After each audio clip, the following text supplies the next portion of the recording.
di altra natura, in modo particolare. Piazza Marconi, cuore della festa del tesseramento CGIL, con dibattiti, tavole rotonde, momenti ludici, musicali ed enogastronomici. Un sindacato che intende rappresentare tutte le fasce sociali, dai giovani ai pensionati, dai lavoratori ai disoccupati, dagli anziani agli immigrati. Un sindacato in salute, come ha sottolineato Enrico Panini, della segreteria nazionale, pronto a scendere in piazza contro la manovra del governo Berlusconi e soprattutto contro i licenziamenti facili. E licenziamenti più facili, di nuovo si colpisce il mezzogiorno, si colpiscono gli enti locali, si colpiscono in particolare le donne allungando le pensioni di vecchiaia. Insomma, è la solita minestra peggiorata, perché non solo non si risolvono i problemi ma li si aggravano. I casi sono due: noi siamo per una risposta unitaria di CGIL e CSL UIL perché riteniamo che a scelte sbagliate si debba rispondere in modo unitario. Qualora questo disgraziatamente non dovesse accadere, sarà la nostra organizzazione a incaricarsi di una risposta.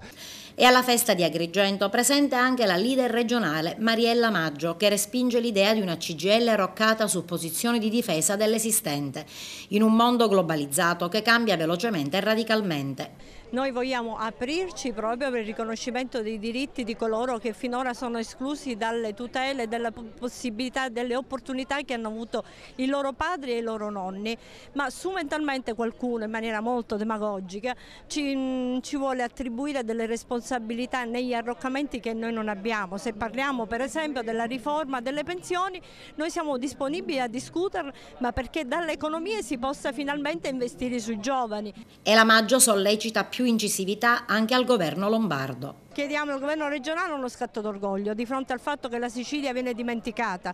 Alla Sicilia vengono negate le risorse, vengono tagliati i FAS, i comuni si trovano in ginocchio per forza dei tagli ai trasferimenti agli enti locali, che finalmente il governo regionale, tagliando sui costi superflui, sui costi inutili della politica, sulle prebende, su tutto ciò che significa spreco, trovi quelle risorse utili per fare gli investimenti.